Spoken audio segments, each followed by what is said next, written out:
खबरें विस्तार से। सीएम योगी आदित्यनाथ ने अल्पसंख्यक कल्याण विभाग के कनिष्ठ सहायकों को नियुक्ति पत्र दिया है और कहा, बिना भेदभाव के जनता को रोजगार मिल रहा है। पहले सिर्फ नेताओं और अफसरों के रिश्तेदारों को ही नौकरी मिलती थी।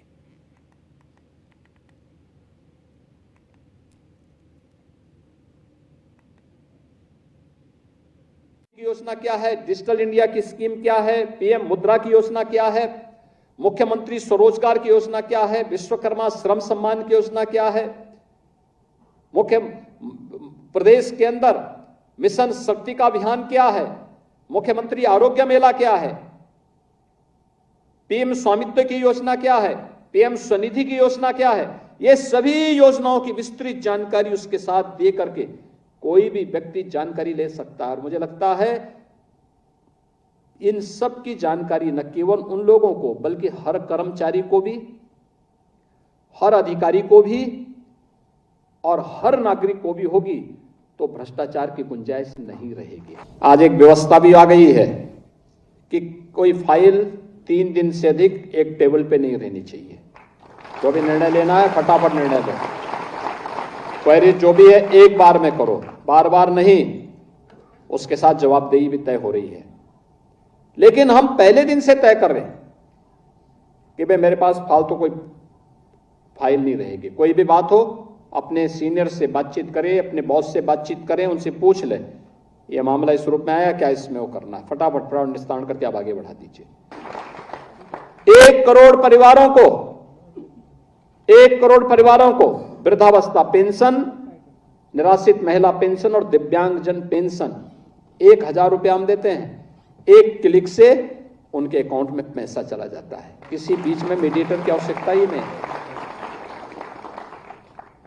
कोई ये नहीं कह सकता। आज मुझे लोग मिलते हैं, मैं जनता दर्शन कार्यक्रम में जाता हूं, पूछता हूं, कोई भी आता है, कोई बुजुर्ग महिला है, निराश्रित है, कोई देखभाल करने वाला नहीं है, मैं पूछता हूं उससे कि आपको पेंशन मिलती है? वो कहती है हाँ पेंशन मिलती है। मैं उससे पूछता हूं राशन कार्ड है? हाँ राशन कार्ड है। अगर आप दुकान में जाने में समस्या है तो क्या कोटेदार या सरकार का कोई कर्मचारी आपके घर तक राशन पहुंचा देता है? वो कहती हाँ पहुंचाता है। और शिवपाल यादव को मऊ आने से रोका गया है। आजमगढ़ से मऊ आने से शिवपाल यादव को रोका गया। डीएम मऊ ने शिवपाल यादव से फोन पर बात की और नियम बताकर शिवपाल को मऊ आने से रोक दिया गया। पुलिस ऑब्जर्वर से मिलने मऊ आ रहे थे शिवपाल, और शिवपाल यादव ने पुलिस प्रशासन पर गंभीर आरोप लगाए। उन्होंने कहा पुलिस निष्पक्ष चुनाव नहीं चाहती और सपा कार्यकर्ताओं को धमकाया जा रहा है। थानेदार, सीओ सही ढंग से काम नहीं कर रहे। शिकायतें थी जो चुनाव हो रहा है घोषी का, तो बहुत सी शिकायतें थी। शिकायतें तो छोटी छोटी थी, खासकर जो घोषी और गोपागंज थाने हैं वहाँ के जो थाना प्रभारी हैं और कुछ सीओ हैं वहाँ पर हैं विनीत कुमार सिंह और अरुण कुमार सिंह जी। ये मोहल्लों में जा करके मतदाताओं को धमका रहे हैं। वैसे तो देखिए वोट पड़ने से रोक रहे हैं, एक तरह से रोक रहे हैं। वोट कम भी पड़ेगा। वैसे तो चुनाव आयोग का हमेशा रहता है कि वोट ज़्यादा से ज़्यादा पड़े और निष्पक्ष चुनाव। हम भी चाहते हैं कि निष्पक्ष और पारदर्शी चुनाव हो। और शिवपाल मामले को लेकर मऊ के एसपी अविनाश पांडे ने कहा कि मैंने नहीं रोका है, चुनाव की गाइडलाइंस को फॉलो किया गया है। कुछ लोगों के द्वारा आचार संहिता का उल्लंघन किया जा रहा था, जिस पर संज्ञान लिया गया है। ये एक दिन जो एरिया डोमिनेशन माननीय चुनाव आयोग के निर्देशों के अनुसार जिलाधिकारी महोदय के द्वारा मेरे द्वारा समस्त जो CAPF है उसके समक्ष कुल्थी जाफरपुर कस्बे में किया गया था। वहाँ पर कई अनियमितताएं सामने आई थी, चाहे लकड़ी के टाल चलते हुए थे, चाहे अवैध बोरिंग थी और सभी पावर लूम के पासबुक के नाम पे काफ़ी बिजली चोरी और कई अन्य चीज़ें ऐसी सामने आई, चाहे मार्ग का कब्जा है। तो उसके लेकर जिलाधिकारी महोदय द्वारा एक बिजली विभाग की टीम भेजी गई थी। उस बिजली विभाग की टीम द्वारा स्थानीय पुलिस का सहयोग ये कहकर लिया गया था कि कहाँ पर इस प्रकार की घटनाएं सामने आई हैं। उसी में सिपाही योगेश यादव वहाँ पर गया था और वहाँ के लोगों द्वारा जो बिजली की टीम द्वारा कार्रवाई की गई उसको लेकर पुलिस पर मनगढ़ंत आरोप लगाए गए उसके संबंध में जांच भी हो रही है। और आज पोलिंग पार्टियां घोसी विधानसभा के उपचुनाव के लिए रवाना हो गई हैं और ईवीएम और वीवीपैट के साथ जरूरी कागजात लेकर पोलिंग पार्टियां रवाना हुई। दोपहर तक 50% पोलिंग पार्टियों को रवाना किया गया और अब चुनाव के लिए पूरी तैयारी कर ली गई है। सारे आप देख सकते हैं कि कलेक्ट्रेट स्थल से सभी हमारी पोलिंग पार्टी उनकी रवानगी इस समय हो रही है। अभी लगभग 11 बज रहे हैं और 50% से अधिक हमारी पोलिंग पार्टियाँ ऐसी हैं जिन्होंने सामान ले लिया है और अपना रवानगी के लिए वो तैयार है। इसके अलावा जो बचे हुए लोग हैं वो भी लगातार अपना सामान ले रहे हैं और सारे कार्य हमारे विधिवत हो रहे हैं, सारे नियमानुसार हो रहे हैं और उम्मीद है कि एक निष्पक्ष और शांतिपूर्ण चुनाव यहाँ पे होगा।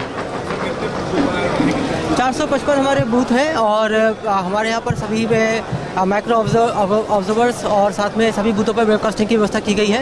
इसके अतिरिक्त हमारे सेक्टर मजिस्ट्रेट, जोनल मजिस्ट्रेट इत्यादि भी मोबाइल रहेंगे और सारी तैयारी हमारी पूरी। आप देख सकते हैं कि कलेक्ट्रेट। और यहाँ एक छोटे से ब्रेक के लिए रुकेंगे। ब्रेक के उस पार कुछ और खबरें से है, जहां पति की 13वीं में मां बेटी की पीट कर हत्या कर दी गई। संपत्ति विवाद में देवर ने मां बेटी को पीट कर मौत के घाट उतार दिया। घटना के चलते इलाके में काफी तनाव है। सूचना मिलने के बाद मौके पर पुलिस पहुंची, एसएसपी भी पहुंचे और पुलिस व फॉरेंसिक टीम ने साक्ष्य जुटाकर शव को कब्जे में लेकर पोस्टमार्टम के लिए भेजा। पुलिस ने कुछ लोगों को हिरासत में लेकर पूछताछ भी शुरू कर दी है। लगभग 55 वर्ष एवं उसके द्वारा एक मुंह बोली उसकी बेटी जो उसने गोद ली थी, वैसे उसकी भांजी बताई जा रही है, जिसकी उम्र लगभग 22 वर्ष है। इनकी हत्या की सूचना पुलिस को प्राप्त हुई। मौके पर पता चला कि जो ये मृतका है 55 वर्षीय, इसके पति की मृत्यु कुछ दिनों पहले भी थी और आज 13वीं थी। 13वीं में वहीं उसके जो देवर और अन्य जो देवर लोग हैं जिनका नाम धर्मवीर, रमेश, राकेश ये बताया जा रहा है, इनके साथ मारपिटाई हुई है लाठी डंडों से, जिसमें इन दोनों की यहाँ पर मृत्यु हो गई है। जो लड़ाई है उसका वजह संपत्ति एवं उसके बंटवारे से संबंधित बताया जा रहा है। एकाएक हुई इस घटना पर तत्काल मौके पर पहुंचकर शवों को पोस्टमार्टम के लिए भेजा गया है और यहाँ मौके पर जो साक्ष्य हैं उनको एकत्रित किया गया है। जो आरोपी गण हैं जो कि इस महिला के देवर आदि हैं, इनके विरुद्ध कठोरतम दंडात्मक कार्रवाई के आदेश दिए। और खबर बाराबंकी से है, जहां एक इमारत गिर गई और 3 मंजिला यह इमारत थी। इस हादसे में 3 लोगों की मौत हुई जबकि 14 लोगों का रेस्क्यू किया गया। 8 घायलों को इलाज के लिए लखनऊ ट्रामा सेंटर रेफर किया गया। एक को स्थानीय सीएचसी में भर्ती कराया गया। हादसे पर मुख्यमंत्री योगी आदित्यनाथ ने भी दुख व्यक्त किया और इस पर संज्ञान लिया। सीएम ने मृतक के परिजनों के प्रति शोक संवेदनाएं व्यक्त की। दुर्घटना में घायलों का समुचित उपचार के निर्देश दिए और जिला प्रशासन के अधिकारियों को मौके पर पहुंचने के भी निर्देश दिए।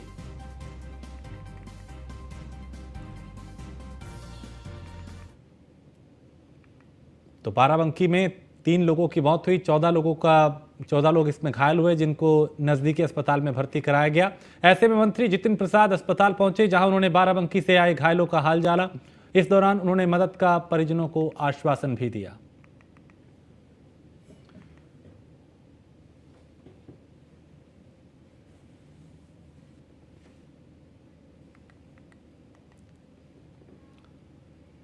और इलाहाबाद हाईकोर्ट से जुड़ी खबर, जहां ट्रेन में महिला कांस्टेबल से दुष्कर्म का मामला है। चीफ जस्टिस की डिवीजन बेंच में मामले की सुनवाई हुई। राज्य सरकार और रेलवे ने कोर्ट में दाखिल किया जवाब। मामले की अगली सुनवाई 13 सितंबर को होगी। वर्तमान में की जा रही जांच से संतुष्ट है कोर्ट और कोर्ट ने मामले में केंद्र और राज्य सरकार से जवाब तलब किया है। कोर्ट में शासकीय अधिवक्ता AK सर ने सरकार का पक्ष रखा और चीफ जस्टिस ऋतिका दिवाकर और जस्टिस आशुतोष श्रीवास्तव की डिवीजन में मामले की सुनवाई हुई।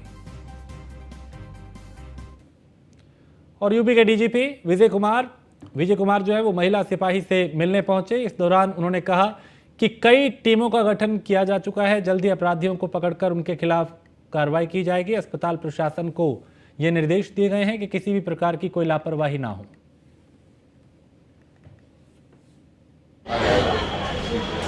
अभी तक क्या इन्वेस्टिगेशन में कुछ शिनाख्त हो पाई, क्यों मोटिव है? इन्वेस्टिगेशन का डिटेल बताना चाहिए। कितनी टीमें लगाई गई, क्या STF भी लगाई गई है? इसमें लोकल पुलिस भी है, क्या लग रहा है कि ये जो है छोटे मोटे अपराधी हैं पुरानी रंजिश की वजह से किसी ने?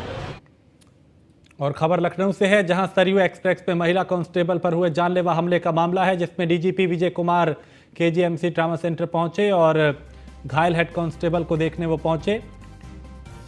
एसीएस सोम के साथ स्पेशल डीजी केजीएमयू पहुंचे और बाराबंकी हादसे के घायलों से भी मुलाकात की।